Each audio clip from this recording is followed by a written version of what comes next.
Hello, hello, hello. Back in the game, YusefWateef. I wasn't planning on going live today. Had a bunch of other stuff to do, clients to take care of, some things like that. Then I ended up having a conversation that kindled something in my mind that is something I've talked about, but I don't know if I've ever gone into the nitty-gritty details of it. Stay with me. We often talk on this. Well, here we talk about three things. This is the part where I tell everybody who's new to make sure you click the subscribe button, because we talk about three things here largely. One, we talk about world travel, living internationally. I mean, me with my life as I semi-retired in Brazil, I have friends from all over the world. We talk about everything from language to different cultures to what it's like being an expat all over the world. We talk about a lot of social issues. Here you'll find a lot of large-scale, in-depth conversations with my friends who we've seen some things, and we talk about the way the world is and the way countries are, and we try to find some deeper meaning. But my favorite subject, it's actually my favorite subject so much that I try not to talk about it too much because I love talking about money. Money is amazing. Money is an amazing slave to have. It's an awful master. Good evening, Brother Jeffrey Johnson. Hopefully you and I will be sharing a short coffee together soon, depending on how this world quarantine thing ends up. I hope you and I can share a coffee together soon, my friend. I want to talk about a question that I was asked a lot when I was younger working as a financial professional, but even more when I was able to purchase my freedom, as I call it, when I was about 37. I'll be 43 this month. July 26th is my birthday. But people say, how do I feel safe, right? We're in a recession, or we're going into a recession, or no matter how you, hey, dear Sister Charlotte, peace to you as well. When we talk about this global recession, some people say we're in the middle of one. Some people say it's a V-shaped recession. Some people say it's a K-shaped recession. Those are different concepts for you to Google, or we can have another chat about that. But I'm often asked, Wateef, I don't feel safe. How do I feel safe? Brother Charles, unfortunately, they don't serve tea at the restaurants. So, I mean, I don't have coffee at my house because I'm a tea person, as everybody knows. But when I get together with friends, I mean, I'm not anti-coffee. It's not like I'm allergic to coffee. I'll drink a coffee, but coffee it makes me a bit more excitable, whereas tea calms me down. You know, after living in Japan and China for many years, I really appreciate tea more. Good evening, BK from the Rockies. And as always, he's putting up that faithful reminder. I wish I could give him like a community badge or something that says Field Sergeant or, Battle Commander, because he always reminds me to fly that flag. And I appreciate it. Well, I have people say, wow, I don't feel safe. I don't feel safe. How much money should I have? How much money should I have?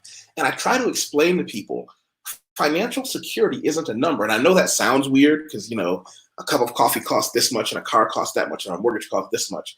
But I want to talk to you in percentages. When I was a financial professional, people would come to my office and often say to me, wow, this is who I am and this is how much money I make and look at me. And I say, I don't care how much money you make. That's not,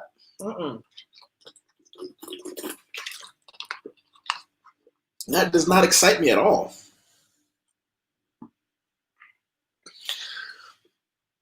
I would ask them, say, listen, before you tell me how much money you made and show me your tax forms from last year because you want to invest with me in what I do and all that good stuff, I'd say, well, what percentage of your income do you save every month before expenses, before anything else? What do you put away? They go, well, normally I pay my bills and then whatever I have left, I save. And I say, okay, so what percentage is that? And they say, well, I never thought about it in terms of percentage. And this is the first stop. There are two sides to this coin. The first stop is this. You'll know you're financially secure when you have worked your way into a position, stay with me, to save 20% of your income as soon as you get paid. I don't care if you get paid once a week, twice a month, once a month. Whenever that money hits your account, or that check is in your hand, or that wad of cash in a backpack in a duffel bag is slid under the table to you, Can you take 20% of that? We need to have a conversation. Like, we're going to talk about that debt to income ratio, because that's deep. That's deep. I want to prime them first. I want to give them this first, but we're gonna get deep on that. Can you take 20% off that bag and just put it away? Now, we can talk about where to put it later. Maybe it's a cryptocurrency account. Maybe it's a mutual fund account. Maybe it's just a regular bank account. I have nothing against that, right? If you can't do that, now I have had people say to me, "What? I've got a family to take care of. I can't save 20% off the top like that." Fair enough. I'll let you get away with saving 10%. 10%? But I've got, and the kids, I said, listen, every one of us here can live off 80% of what we're earning. It's a matter of whether or not you want to, and whether or not it becomes a habit. If it's a habit, once it becomes a habit, you're winning. So that's one side of the coin. Are you saving 10 to 20% of your income? If you're doing that, you should feel fairly safe against a lot of the short term. And by short term, I mean things that can happen in less than a year's time. No one can prepare for every onslaught, every financial, or in our case, world turmoil. But here's the other side. Now, here's the other side of the coin that a lot of people think they understand, but I'm going to show you how they cheat themselves. Listen to me carefully. Do you have 6 months worth of living expenses put away, cash, liquid, that you could get a hold to in less than 5 days? Now, maybe that's in your bank account in a separate area, right? Maybe that's in some sort of mutual fund that you can pull the money out within 5 days. But when I say 6 months, this is where people, let me pull up an example for you. Some of you have already seen this. I'm going to actually, hold on, let me put this into the comment section to give people, if they want to look at it later.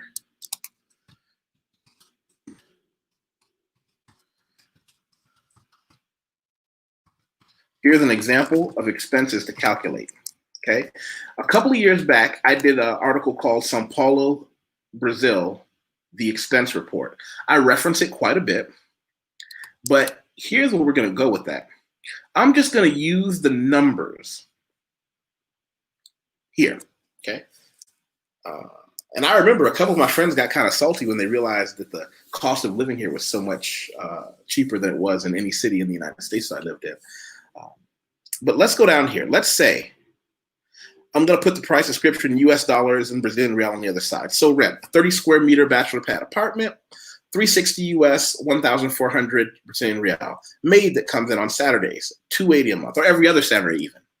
That's $70 a month. Cell phone, $50 a month. Fruits and vegetables. You all know I'm big on my health and lifting weights, and part of that is not eating junk food and eating fruit and vegetables. Meat, $40.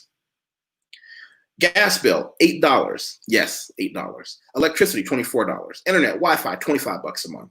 Gym membership down the road, $22 a month. Transportation, $40 a month. That's if I have a bus pass, I've got to go places. Laundry, $50 a month. Movies, $40 a month. Snacks. Snacks is not included in food, because snacks is when I go out with my buddies, maybe after a movie, and we sit down on the street and order, I don't know, a plate of sauteed chicken breast with garlic bread to just pass around the table, and it's my turn to buy. That's what I'm talking about. So here's where we're going to get down to it right here. Now, when I tell people 6 months worth of living, this is what they do. They go back to their own personal list at home.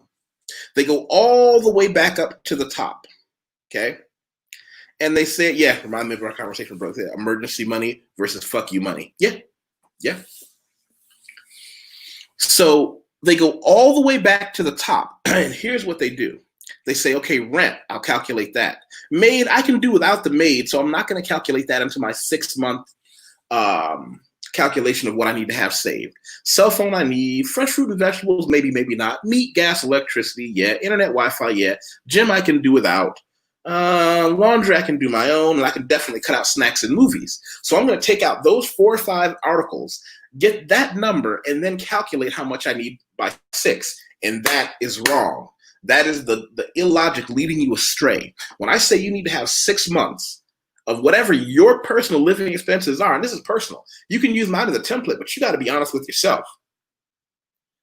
If every month you're used to having a maid come and clean your house, If every month you're used to being able to get your laundry done, go to the movies, go to snacks. I don't care if I don't care if your expense report includes a local donation to the homeless shelter down the road. I don't care if yours includes a trip down to the local whorehouse. If that's how you spend your money routinely, that has to be factored into what you save. I know I lost some of you right there. I know I lost some of you.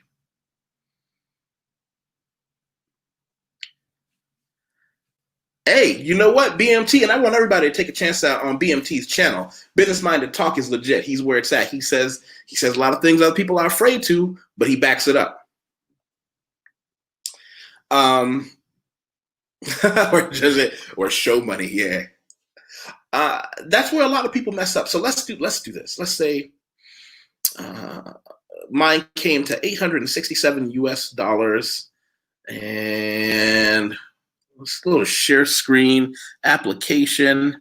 Okay, if we say 867 times 6 equals, that's $5,202. I can't say that I'm secure. I can't say that I have any real foothold unless I can say I've got $5,202 right now, liquid, in case something bad happens. For the record, something bad always happens. And we can talk later about what something bad is. Something bad isn't, hey, I need this new toy. That's not something bad. Something bad is grandma fell, busted her hip, and I need to pay her copay. That's something bad. Something bad is in your office, your boss asks you to do something that's not only illegal, but unethical. He wants you to, maybe you're a mechanic, and he wants you to roll back the odometer in a car that he's going to sell. Your boss wants you to fudge a report to make the company look better than it is to a buyer.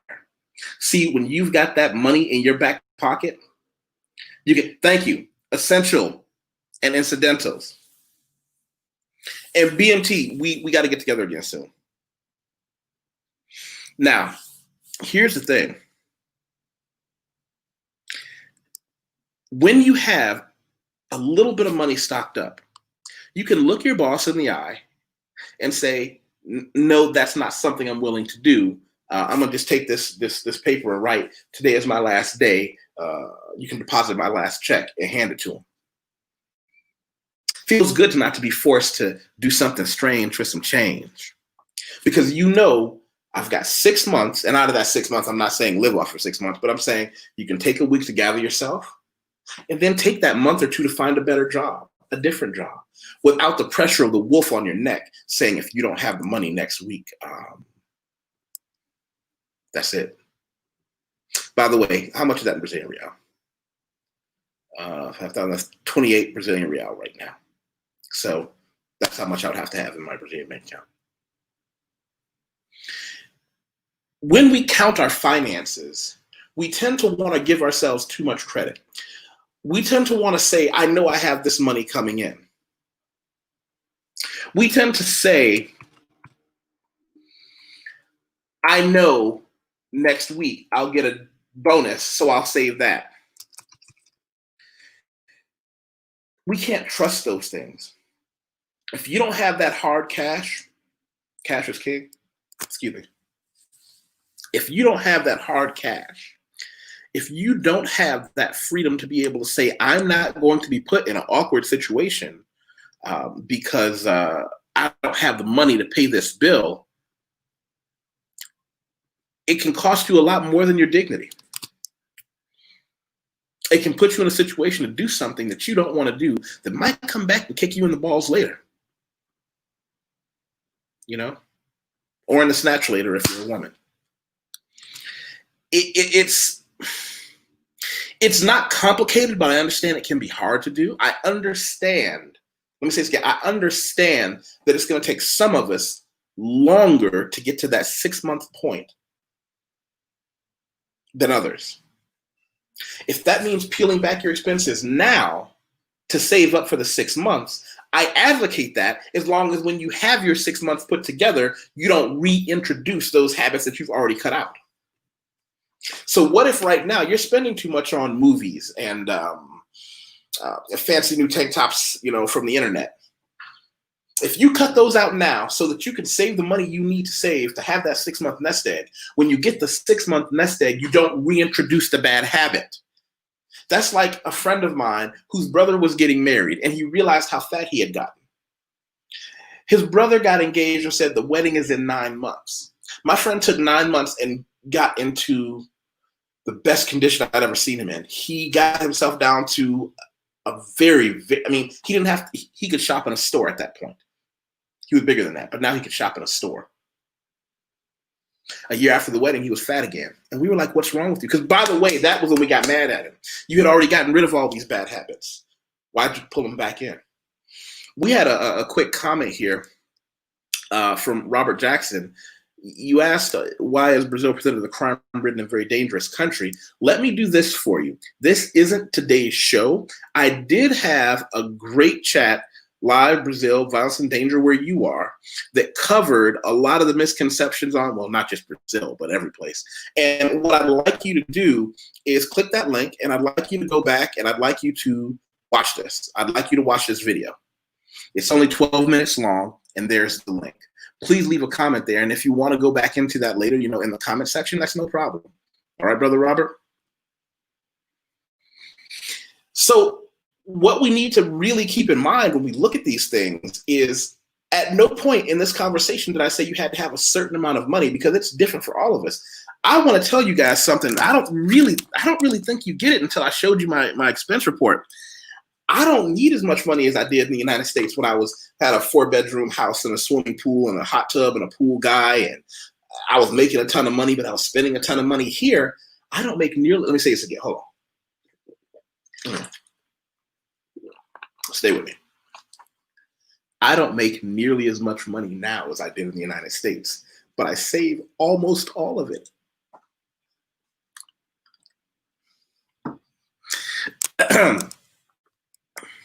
If I go back up for a second, BMT also, he talked about my Patreon, which I appreciate him reminding me about.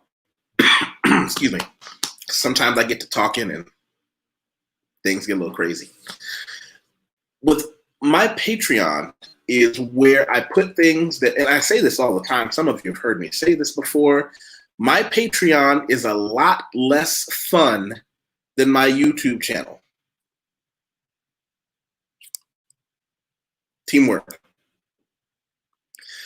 My Patreon channel is a lot less fun than YouTube. I'm going to put this in the comment section as well. My Patreon section is where people come to me for very specific advice. I often talk about traveling the world. Well, here's where I talk about the documentation you need. I talk about I invest in cryptocurrency and Forex. This is the hardcore of where it came from. What was my last one that I just did here? How to invest in your holidays and vacation. That was a good one, if I do say so myself. That was one where we went into how to make the time that you're away from home on holiday be profitable. And that was something I really enjoyed.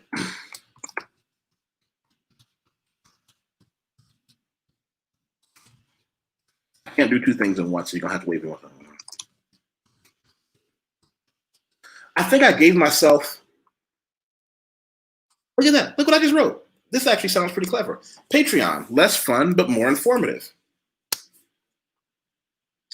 That's not to say that I don't give away all the goodies here too. It's just the Patreon is where I find that there are certain things that people just aren't going to watch on YouTube. And when I go into those hardcore in-depth discussions, technical discussions on how to do certain things, people are not going to be interested in that.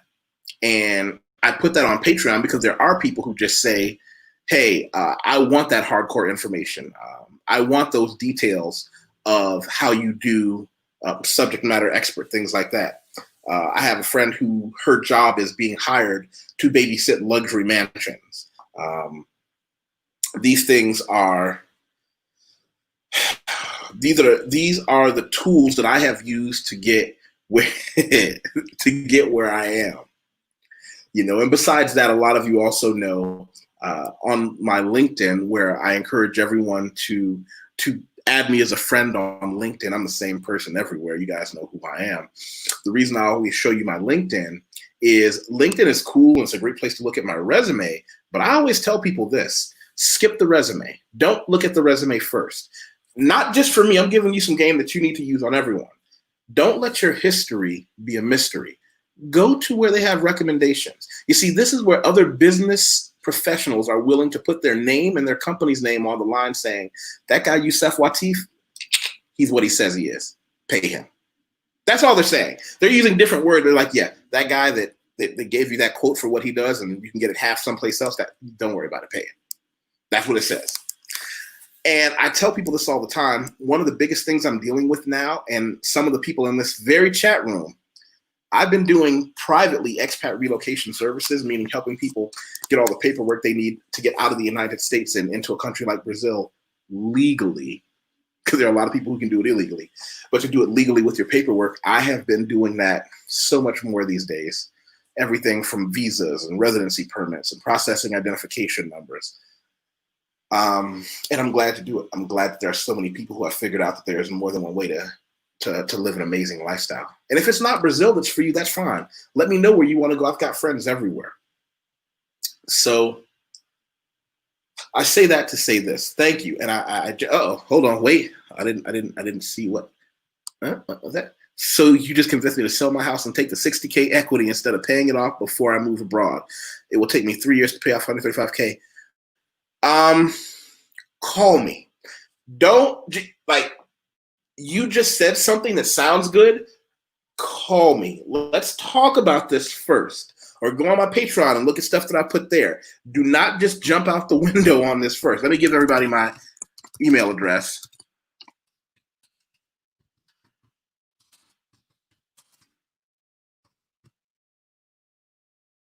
So, Charles, call me. I think you have my phone number. But if not, shoot me your number there, and we'll talk about it. We'll talk about it. All right, well, listen, it's been fun. I hope everybody is safe wherever you are. Thank you. You know, you could have been anywhere in the world, but you just spent the last 23 minutes with me. And I really appreciate that. This channel has grown because not only are you guys liking and subscribing, but you're sharing it. And that's what's important. No matter where you're watching this, go back and subscribe on the YouTube. And no matter where you're watching this, share this on your timeline, share this on your YouTube, share this on your any place, you know, and I appreciate it. This is how we've been growing so well. You know, we don't grow fast here, but we've been growing consistently because we have this hardcore group of people that want the deeper questions and answers. They want the conversations to be more than superficial. You know, as you guys can tell, I don't have any kind of a fancy setup. I just like to give people the benefit of my years traveling the world, being moderately successful at the things that I do, a career that was lucrative for me, and I'm glad to pay it forward. So I miss you all. Hope we can all get together when this thing is over and have a nice pot of tea together.